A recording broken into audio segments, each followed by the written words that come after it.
Minjhani hinkwenu, hi mina Nyaxa Mantiva, la ta mi byela vumbhoni bya mina.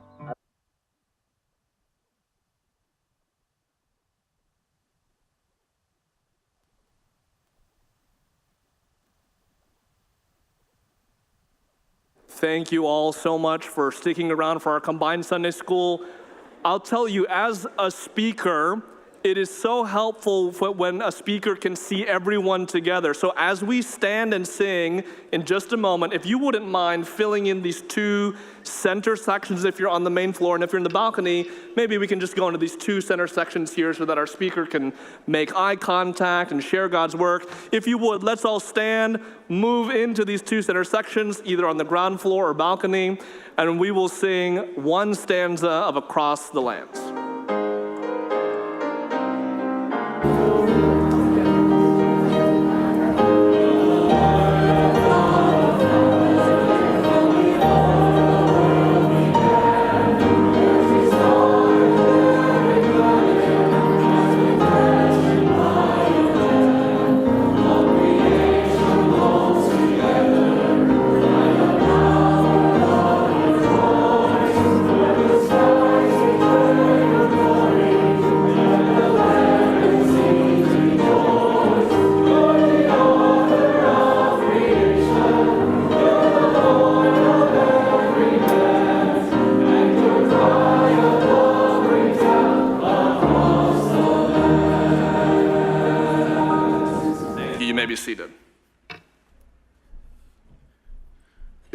Thank you for staying for our combined Sunday school with one of our fine missionaries with Open Door Baptist Missions.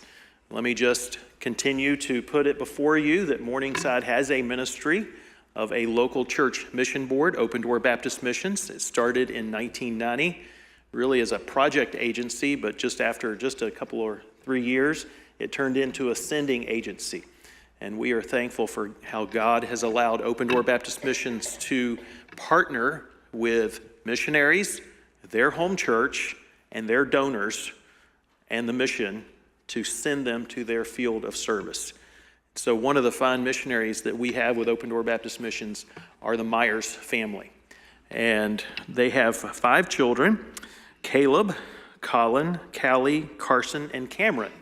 And so we're blessed to have 3 of the 5 children with us today. And I've had the privilege, Paul and I, had the privilege of spending some time with their son, Caleb, who she referenced in the testimony. Very fine testimony, by the way, Amy. I'm over there with my hanky and wiping my eyes, and I can be a crier on a good story. But great challenge, too, to our moms to give their kids for what matters for eternity. Doesn't matter how big your bank account is if you haven't lived for God. And so great challenge, Amy, for our moms. And we're glad to have your family with us today. And it's been my privilege to spend some time with your son, Caleb. And you never know what God might do. We might have maybe for the first time, a second generation Open Door Baptist missionary. So that would be pretty cool. Seth, if you'll come now, and whatever members of the family you want to use, or just yourself, however you'd like to share with us. Thank you, sir. Good morning. If you're getting drowsy, I'll try to wake you up. In 2003, I had the privilege of coming to Morningside and attending a candidate school for Open Door Baptist Mission. And I chose Open Door because it was free. And because you were separatist, because you were church planters, and because I'm a libertarian. So other mission boards said that I had to submit requests if I wanted to make purchases over $500. I had to get permission from field councils if I wanted to move. I could not go to certain countries if there were not already 3 previous missionaries there. And Open Door said, we're basically like Rand Paul as as far as mission boards go. So I said, I'll do it. And you have not yet kicked me out. And I'm very grateful for the service that you have done for us for those many years, although you have raised the price, understandably so. And I don't begrudge 1 penny of the 4%, that's practically nothing compared to other boards, is Mr. Grimm here. If you're here, Miles, how's that for marketing? Open Door is doing a great job, and we're very, very grateful for you. John Burnett, we love you, and we thank God for you.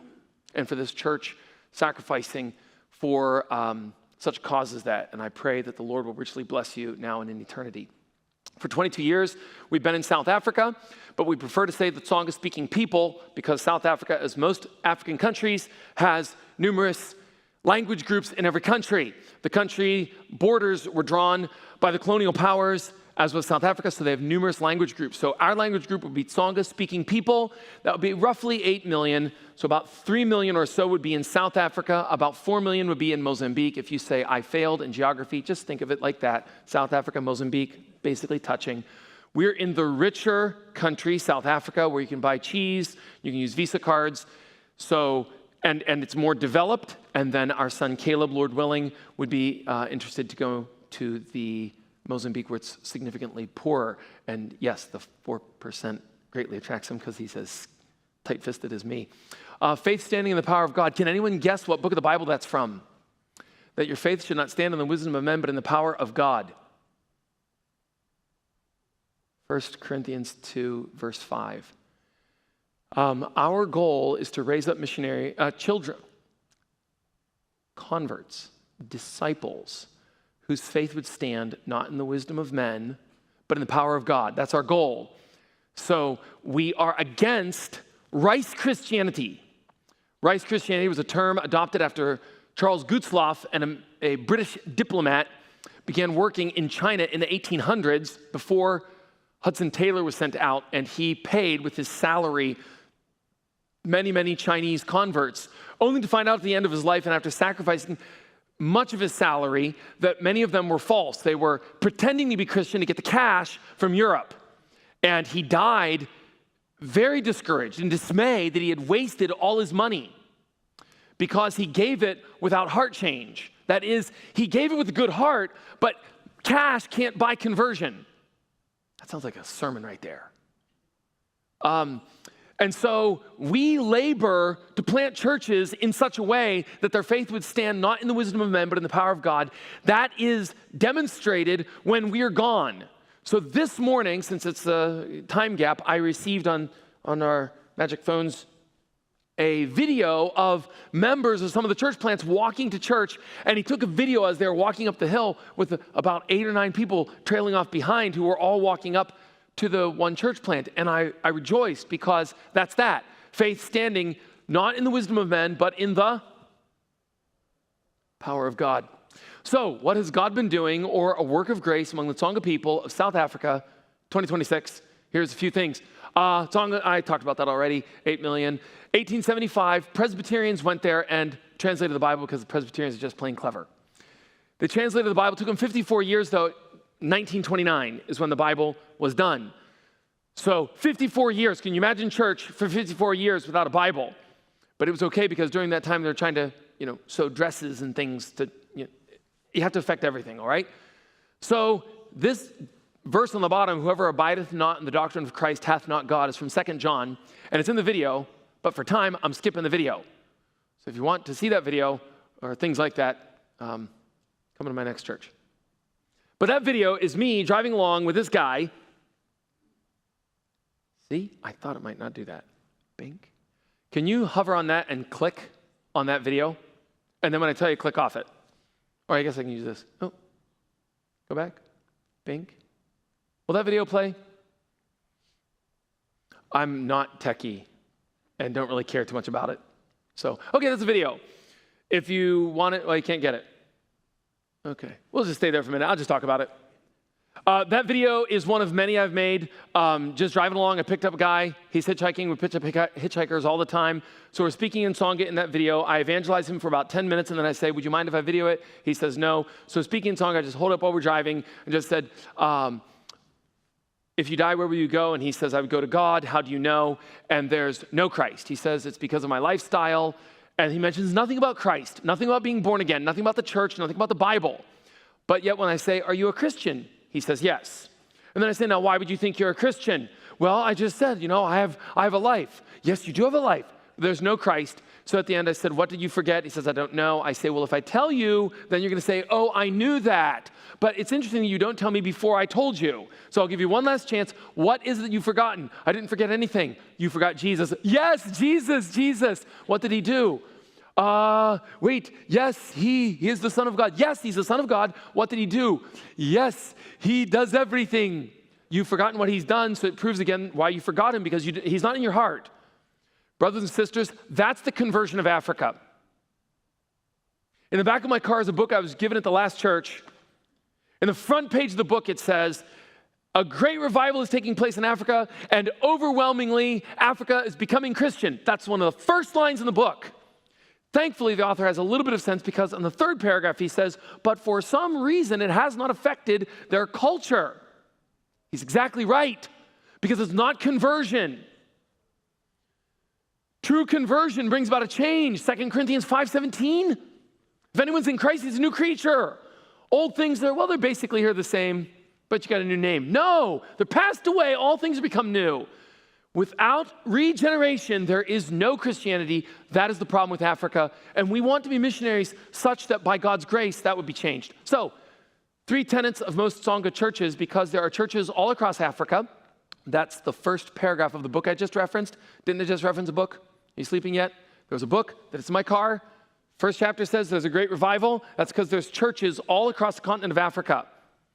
But those churches believe this. 3 things in their doctrinal statement. Is this you? Oh, by the way, let's start with the red on the left there.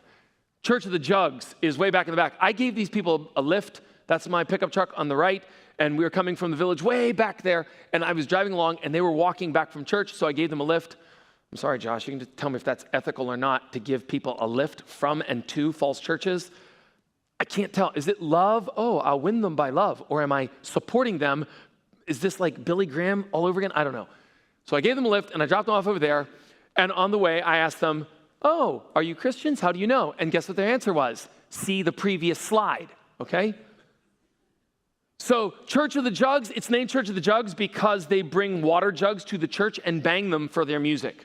That's why it's called Church of the Jugs, all right?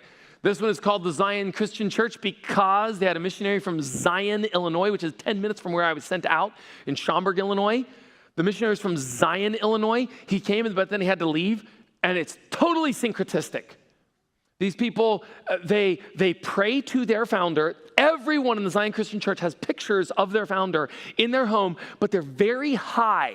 They have to stand on chairs to put the pictures up very high, and they have to pray to that picture. None of them read their Bibles. That's the Zion Christian Church on the left, Church of the Jugs in the back. There's no conversion. But there are 3 things that almost all churches, whether it's prosperity religion, which is a false gospel, no more Christian than Islam, or these syncretistic churches, which is no more Christian than Catholicism. If you're Catholic, we love you. We love all Catholic people, but we're talking about doctrines here and teachings. So there's 3 teachings that are very common in African churches.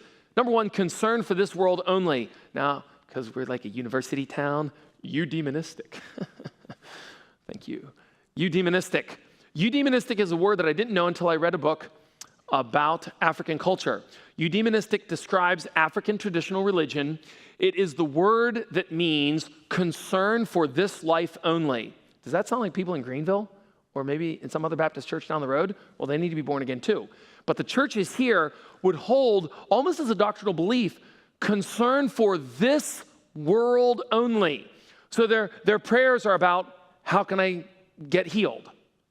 How can I get a job? How can I have a baby? Their prayers are never about, how can I be converted? How can my sins be forgiven? How can my children be saved? How can I get a Christian wife for my son? But your prayers, I'm sure, are spiritual because his seed abides in you, right? Concerns for this world only, eudemonistic, doctrinally vague, syncretistic. Remember, we're a university town, okay?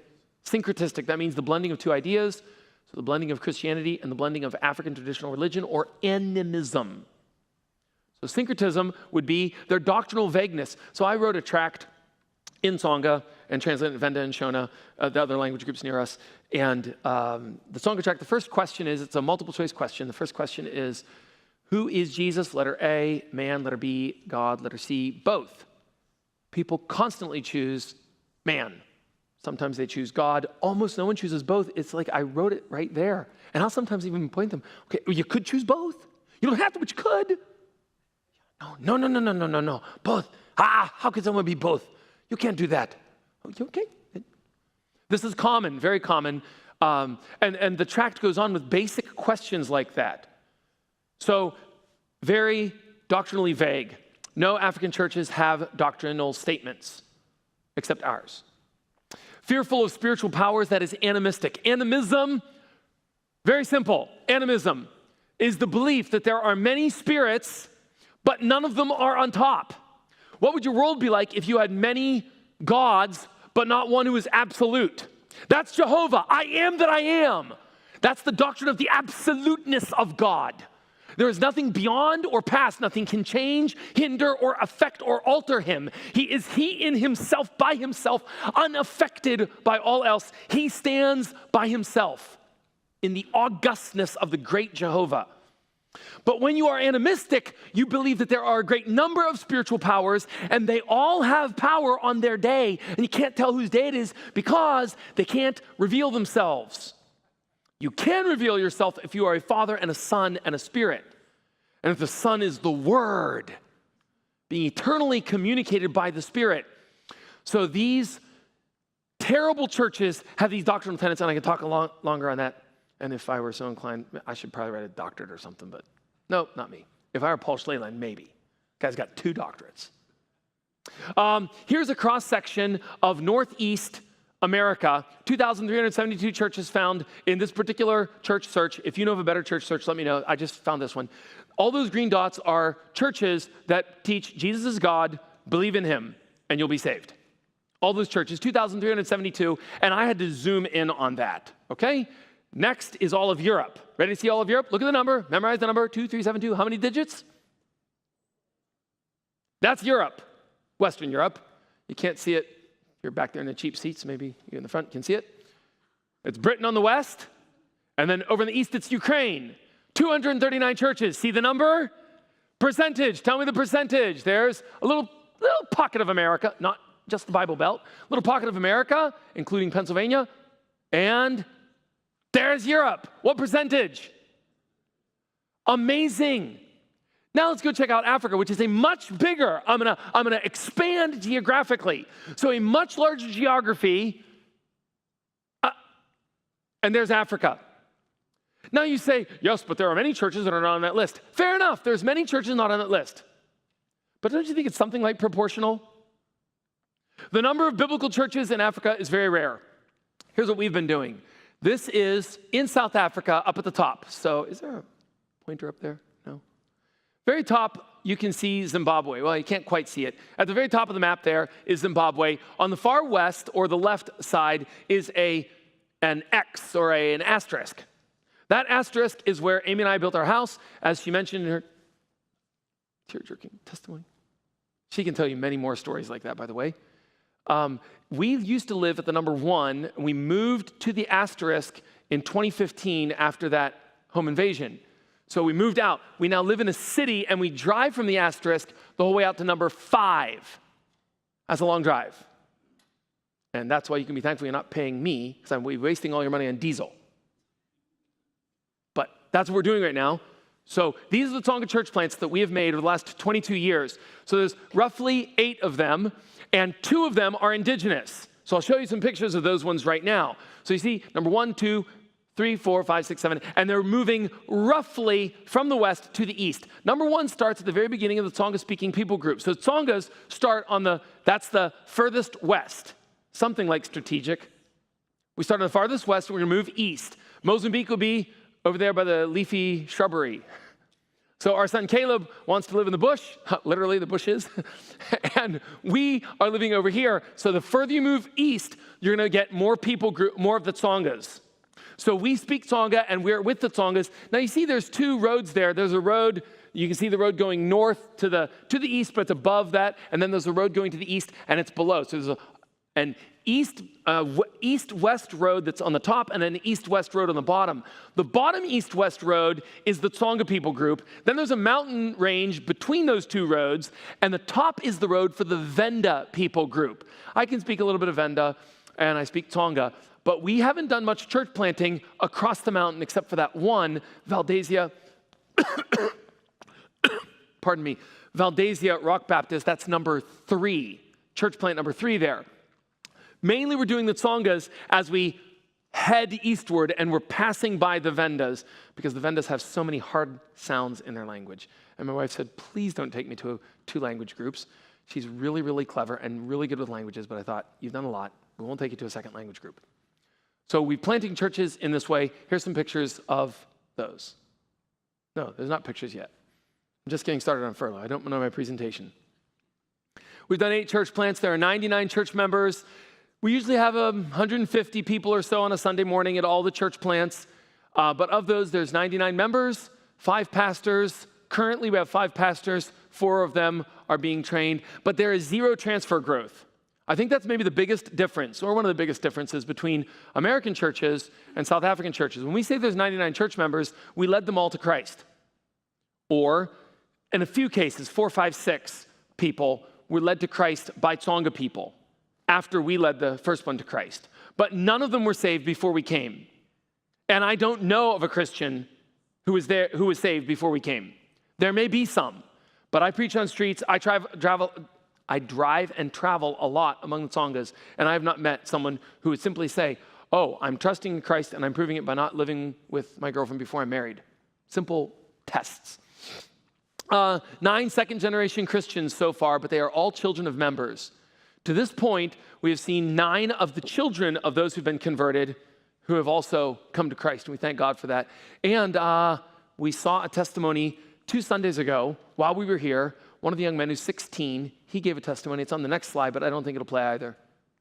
Minjhani hinkwenu, mina Nyasha Mantiva. Lata mbyela mbhondzo wa mina, abingazani kuma kereke ya ntiso haleni. Ndziri. Nizamile ku tilulamisa, ni tibyele leswaku a ni kahle, a ni ri kahle. A ni tikukumusha ni ri karhi ni lava swa mina ntsena. A ni nga pfumeli eka Yesu Kreste hi mbilu ya mina hinkwayo. A ni rhandzangi Hosi Yesu, naswona a ni tivangi ku Hosi Yesu a sasekile fika kwihi. Ni rhandzile swilo swa misava, ni rhandzile swidyoho swa mina. A ni vengangi swidyoho swa mina. Ni zondzile van'wana. A ni tsaka loko ni vona van'wana va holova kumbe va lwa. A ni nga rhandzi kurhula. Kambe sweswi hambi ni nga hetisekangi, ndza mi byela ndziri. A na ha fani na khale. Na pfumela leswaku Yesu Kreste u file a tlhela a pfuka. Hi mbilu ya mina hinkwayo. Ndzi tsakile ngopfu hikuva na tiva leswaku Hosi Yesu va fele swidyoho swa mina. Hi sweswo ndzi tiva ku va ni rhandza. Ndzi lunghile ku va fela. Hikwalaho ka Kreste ndzi tshunxiwile eka nawu wa ku boha. Ta n'wi hanyela. Sweswi ndzi rhandza yena ku tlula swilo swa misava. Ndza n'wi rhandza hi mbilu ya mina hinkwayo. Ndzi lunghile ku tshika swa misava hinkwaswo ndzi landza yena ntsena. Ndzi pfuniwile swona ku vona leswaku tsariwile ra vumbirhi hi marito ya Xikwembu eka Varhoma 9 verse 9 and 10 na 10. That young man is 16 years old, and he was converted by street preaching. And we preach on the streets in one particular village, and he's actually from Zimbabwe, and he speaks Shishona. It's another language, but they rushed from Zimbabwe because it's so poor into small villages.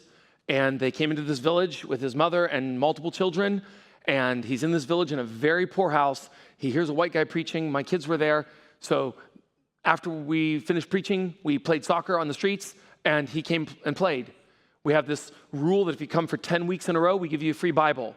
He came for 10 weeks, each time to play soccer. At the end, he got the free Bible. And we said, each week we'll ask you how you're reading. Start here in Matthew. He started. He finished the New Testament about 3 months ago. But then that was 2024, January 2024. So he came 2024, 2025, December 2025, his mother said, you have to go back to Zimbabwe because of all the difficulties with travel. So he just left and went back to Zimbabwe, but there's no churches. So he said, what do I do? What do I do? And I said, keep reading your Bible because the Holy Spirit will not forget you. So he and I text on WhatsApp, and we're texting back and forth. So 2 Saturdays ago, I get a text from him, and he says, I think I understand now. Romans 10, he meant to say Romans 10 there, not Romans 9. Like, we love doctrine, but he didn't get saved from Romans 9. He was saved from Romans 10. He's reading Romans 10, and he says, he told me this 2 Saturdays ago, I think I understand now. It says, if you confess with your heart confess with your mouth the Lord Jesus and believe in your heart. So I'm believing it in my heart. So what's lacking then is I confess. Can I confess over what's up? Because there's no churches here. I said, man, confess any way you like. The angel's here. So he sent that video 2 Sunday mornings ago, and we passed it around, and Brother Hoffman, we cry too. That's what we want, conversions, don't we? I think that young man has truly changed. Could I tell you his story and the fruits we've seen? We praise God. There is fruit coming there. Here's the Elam church. That's the first one, if you remember the chart, going there. Number 1, see number 1 right there? We're starting with number 1. That's Elam Baptist Church. We built that church building back in 2011. But when I say we built it, I mean physically we built it, but we didn't build it with our cash. The cash from the people built it. So we didn't ask for money from America. In fact, in 2011, when we began building, we had a men's meeting every Saturday night, and we said with the new believers, should we write to America and ask them for money so that we can build the church? And every single person said yes, but in my heart, I knew I'm never doing that in a million years. Like, I'm dying before I ask America for money. And they all said yes. And I said, well, let's just start and see what we can do. By 2017, we had built that building, but it wasn't plastered outside. They have since plastered it. That is a picture from last year. So they built that building by themselves. In 2016, before we put the roof on, we had the meeting again every Saturday night. We're having the meetings. We had the meeting again and said, should we ask America to send money for the roof? And the man who's now the pastor, he's in the middle there, Alpheus. He's standing right in the middle with the purple shirt or whatever in the center. Alpheus said, we've learned, I'm translating from Tonga, and I wrote this down because I despise exaggeration in missionary reports. We wrote it down to make sure we get it exactly right. And Alpheus said, no, we don't need to write America. We've learned that we black people aren't stupid. And can I tell you that's exactly right?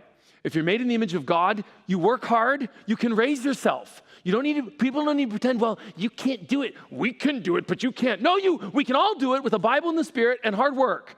And they did a great job. And they built that church, and it's their church. We don't go there anymore. We love them, but we don't go there because we're doing what Paul did. He planted churches and left, right? The Apostle Paul, 14 churches, 12 years. We're trying to be like him, although we've done like 2 churches in 22 years, so who's great, you know? Make missions great again. On the left is a pastor from another church, but we'll get back to that. So this is Elam, and those banners in the back are the 5 solas of the Reformation, Bible alone, Christ alone, to God alone be glory, grace alone, and faith alone. And my wife sewed those because she does so many things. Like, we should get salary for 2 missionaries probably.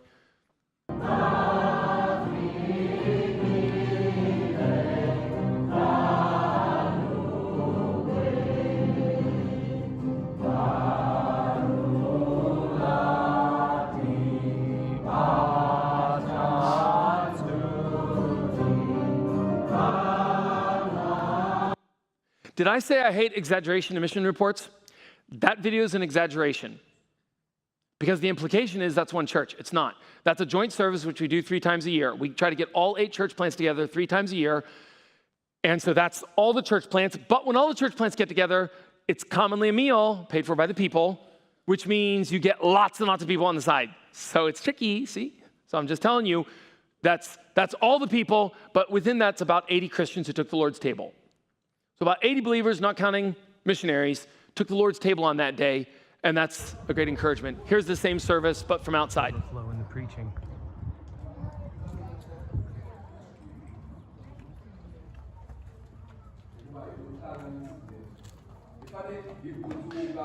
I think that service was the largest congregation of believing Sanghas that I've ever seen in my life. That is, of that people group, I don't know if there's ever been a congregation of believing Sanghas who's ever gathered in one place more than that particular meeting. But that was all the church plants gathered together, and we thank God for that work. Baptisms after the service.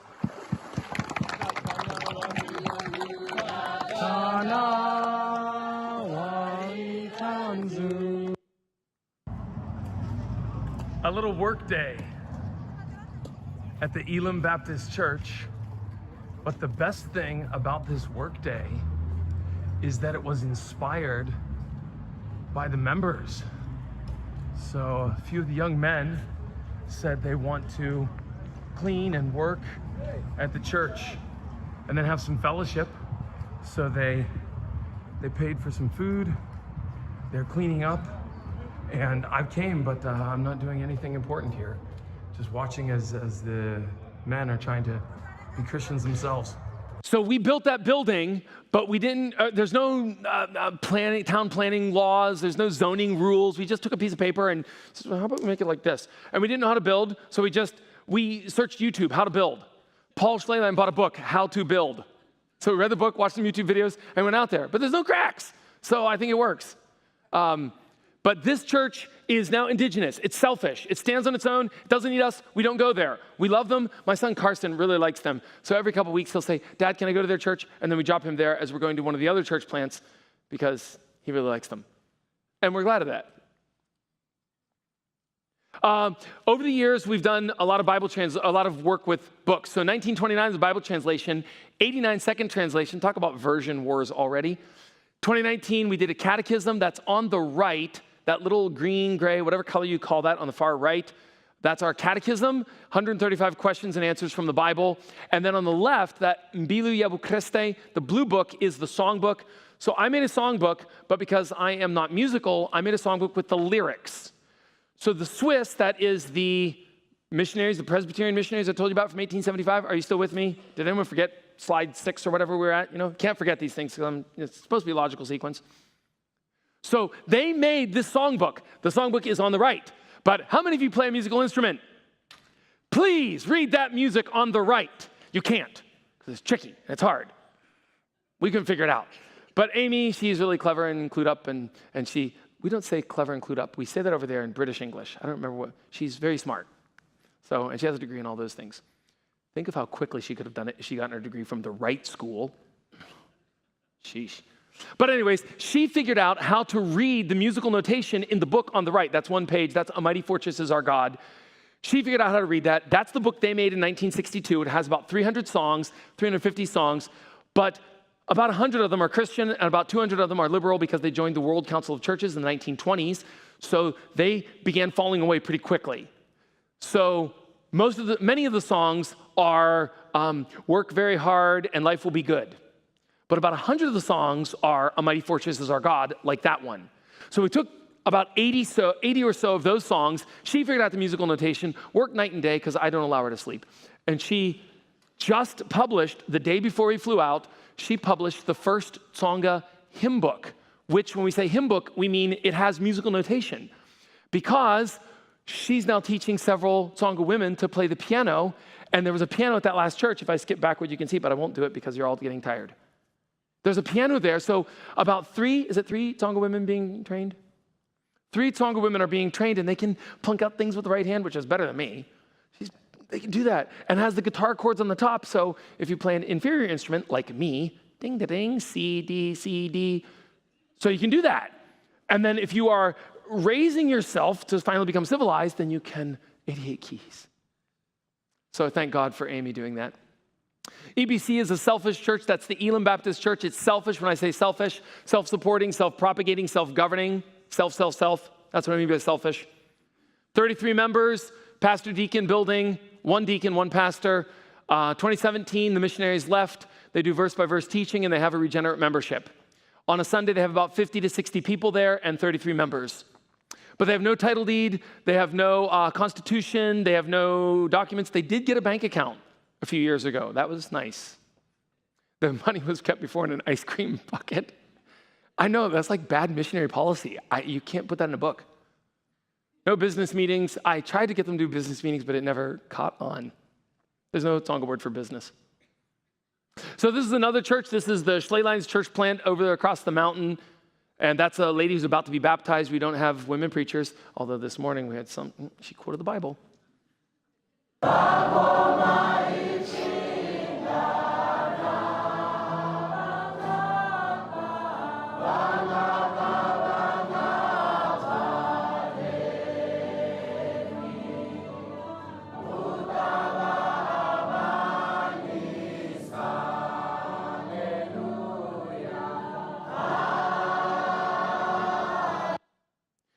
This is the church, another combined service at Trinity Baptist in Bukota Village, over the mountain, as I just mentioned. And I will only draw your attention to the fact that those signs were printed by a computer, whereas our signs were hand-sewn. But there's no competition here.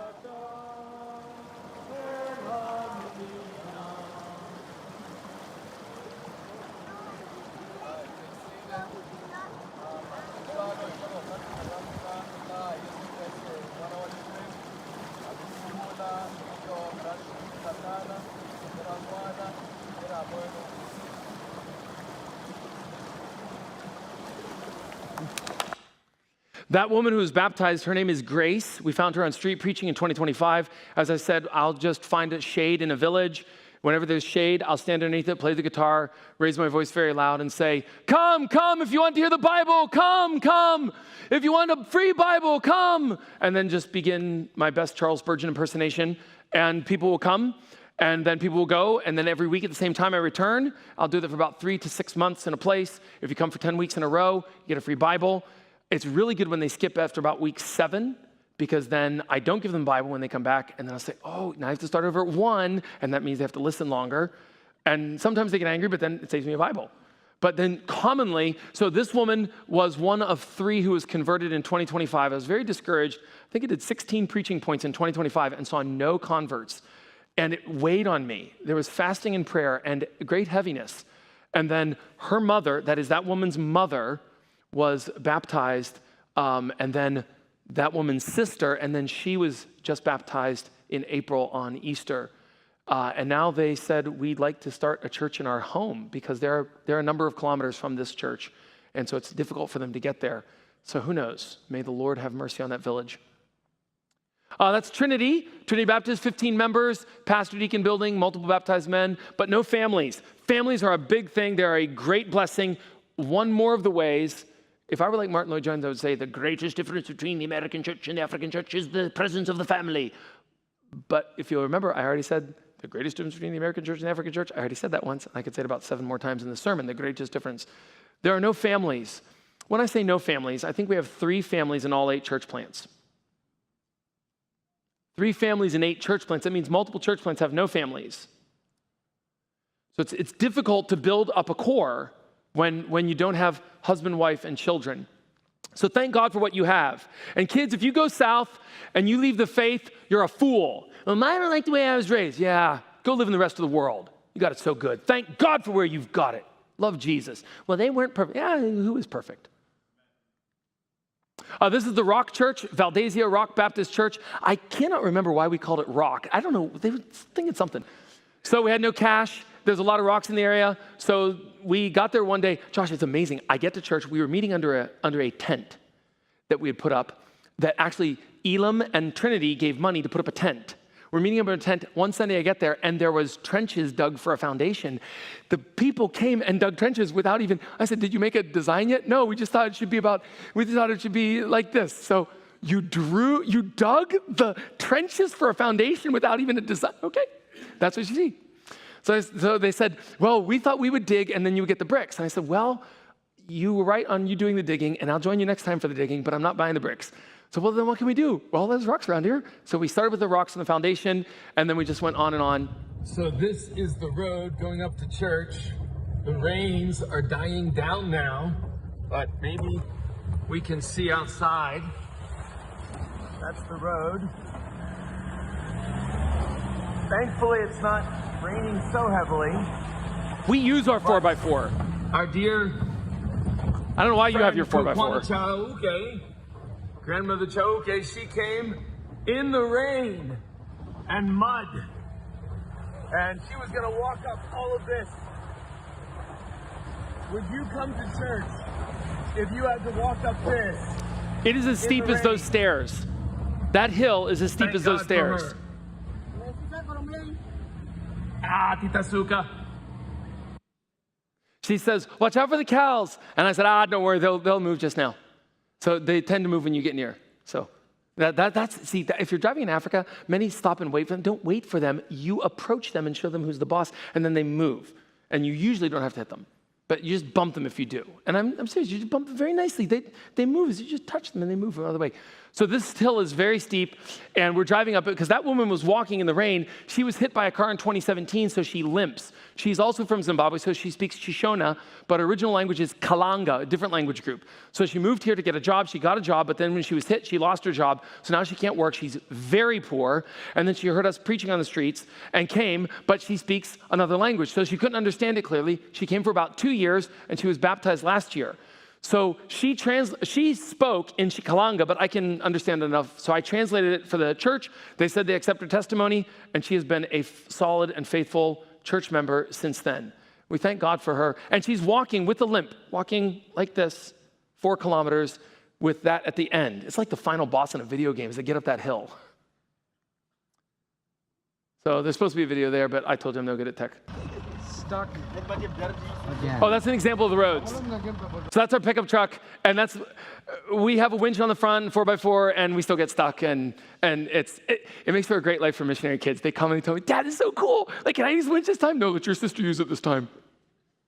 So there's another one, different time, different day, and you see the winch wrapped around the front because the alternator froze. It had a bearing that froze, so it's a perfect storm. Everything bad happened, so we had to hire that tractor from way over on the other side, and then his rope broke, so we had no ropes, and anyway, so then I call my wife, who's amazing. Did I mention that?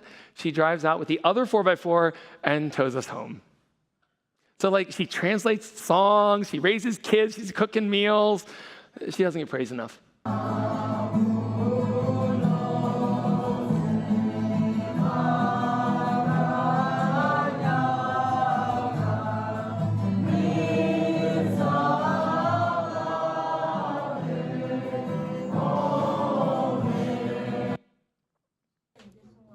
This is Sunday school. That's where our church used to meet. We met under that tent until they just came one day and dug the trenches for a foundation. And there's an albino in the back. Just look at the rock, please. Enjoy that rock. And the pulpit. You tell me you don't want to preach that pulpit. We were going to do it like this. We just couldn't get the rocks to stand on one. There's 20 members there. All right, guys. Oh, you know what? Oh, well. It took us 5 years to build that building. The cost was $5,000. That's like the cost of your plane tickets. I want to come over there and do short-term mission, build your church for you. Your travel cost would be more than the cost for our building, okay? And the majority of that cost was on the roof. So we built the whole building for less than $2,000, not counting the roof. Workday today at Valdezia Rock Baptist Church. It's becoming overgrown, so they're out slashing. Been in for an hour or so, and our men's group is about to start. So that's where we had been meeting. 5 members, and then a group of some others. These guys doing a good job. And these are the toilets back there. Pruso and Taviso, working away. And I'm greatly encouraged because Taviso and Pruso have been talking about evangelism. They've been evangelizing without me, and they've been talking about how they can be more effective and more biblical. Praise the Lord. In 20 minutes, we're going to have the men's group right in here, maybe 20 or 30 young men and some adults. So pray for the Tsongas. So those 2 guys that were cleaning, those are the guys leading the church right now. The one's 25, dropped out of school at 8th grade, struggles to read, but he's preaching. Several times when he's preaching, we do verse by verse, of course, so we're going through 1 Corinthians. When in April, he's on chapter 11, women's head coverings. So he gets down and he says, well, it says you have to cover your head, so I think we should do that. Yeah, so we should do that. What do you think, women? So because it says it, so we have to do it. Okay, let's do that one. Okay, verse 11. Power on their head because of the angels. I don't even know what that means. I was reading that and I don't know. So maybe our pastor will come and teach us. Okay, the next verse. But I think the main point here is, the women have to do their thing and the men have to do their thing. And if we all do our thing, then we're right. And it was actually a very good sermon. He brought Christ into it. He said, now remember, this is a great picture of Christ in the church. If you're reading these things, you say, why is this in here? Then it's because the church has to do its thing and Christ does his. So he's got his job and we have our job. And he pressed that on us. And I thought, well, I wish you would have had more nuance there, but the guy, he's learning to preach. And I think he did a great job. So when I came up on them just now in that video, while they were slashing, they were talking about how they can do a better job at evangelism, because Taviso tried to take my method. That's the 8th grade dropout who struggles to read. Taviso tried to do my method of going on the streets and preaching, and then he would give Bibles out of his own accord. I got him a job, and he gets about $200 a month. So he decided that he was going to buy Bibles. A Bible is about $10 each Bible. He bought the Bibles by himself and gave them away without telling me, because he knew if he told me, I'd give them to him for free. Not for free, you guys would pay.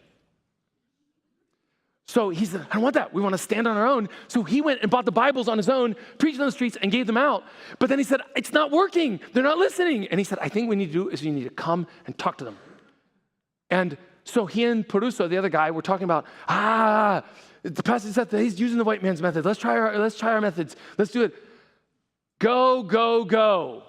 That's exactly right. Everyone needs to kill Goliath with whatever sling you've got in your hand.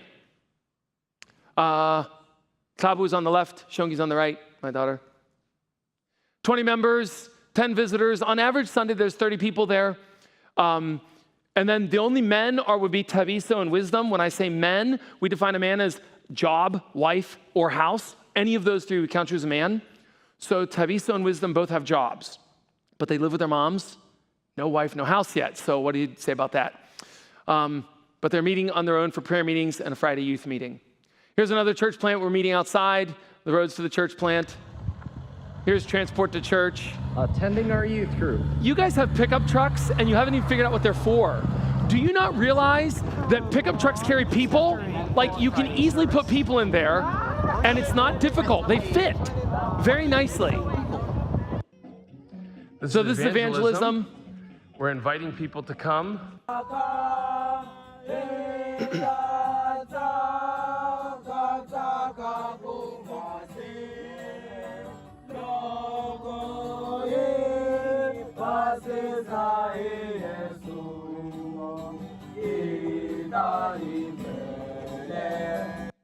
If anyone had perfect pitch and listened to that video, you might have noticed. This is street preaching. We do this all over the place. So this is how we started a number of churches, but I don't even know what time I started, and I don't want to look at this guy. He'll probably tell me I'm supposed to quit, so I'll just say, I know I've taken too long. We're planting churches. We're trying to do what the Apostle Paul did. Pray for us. Our flesh is too strong. Satan and demons are terrifyingly real. They have bound these dear people in chains. They are under the control and sway of the god of this world. They lie in his power. He is a roaring lion devouring them. Pray that people will go here. If you like what you've seen, come work with us. If you like what you've seen, but I'm annoying, just move about 200 kilometers away. It's a big place. If you say, I'm not good with languages, then start a business, make a ton of money, and give it all to missions. Any questions? In the back, I have some white papers that said Grace to the Tsongas. If you put your name and your email legibly, I send out a prayer letter about once every 2 months. And this is what we do. Thank you so much for your time and your attention. Pastor.